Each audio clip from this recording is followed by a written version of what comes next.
Santa's Space Carrot Adventure. Christmas Eve was the busiest night of the year, yet Santa found himself gazing at the bright moon.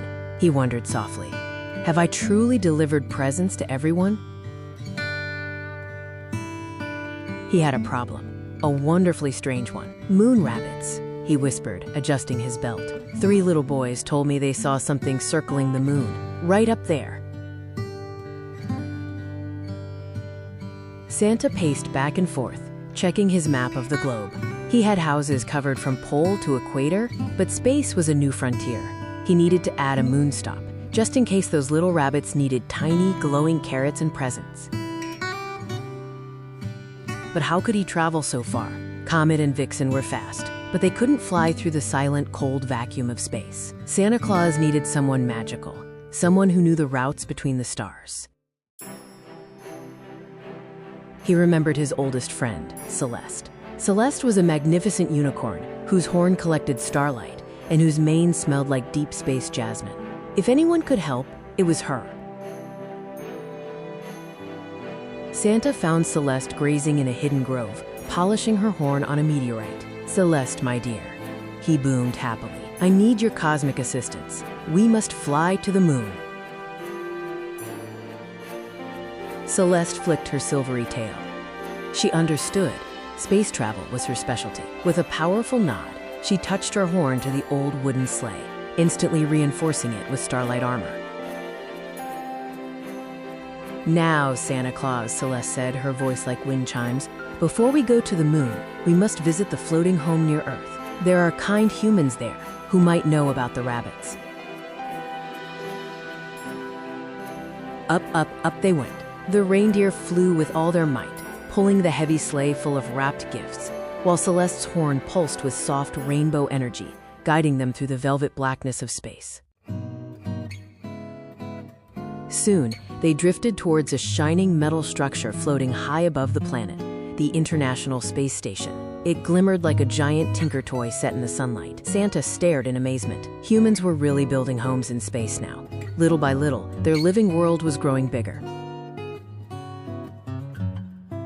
Inside, astronaut Orion was monitoring the solar panels when a loud clang echoed through the hall. He looked out the small porthole and blinked. "That can't be!" Meanwhile, astronaut Alara floated down the corridor, looking for the source of the noise. She bumped into Orion. "What was that? Did we catch a piece of space junk?"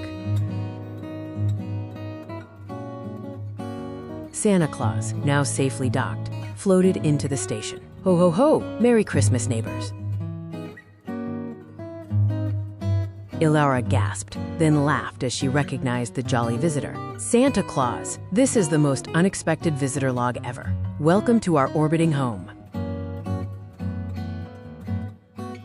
Santa gave a gentle nod and asked if he could stay at the station for a little while to learn whether rabbits might live out here, and because he was curious about all the clever new technology people were building as space life began to grow. Santa Claus, dressed in a snug spacesuit so he could learn how humans lived up here, peered through the station's telescope, his eyes widening as he explored all the new technology. Then he turned to Alara and Orion with a hopeful smile. "Tell me," he asked, "have you seen any little rabbits on your monitors? Perhaps hopping around the moon?" Orion shook his head gently. "We haven't, Santa Claus. The moon is beautiful, but it's very quiet. Just dust and rocks for now. No green grass, no fluffy tails." Santa Claus sighed, a tiny puff of condensation inside his helmet. "Oh well, just in case," he said, pulling out 2 small, neatly wrapped gifts for them. "Merry Christmas, and keep up the amazing work."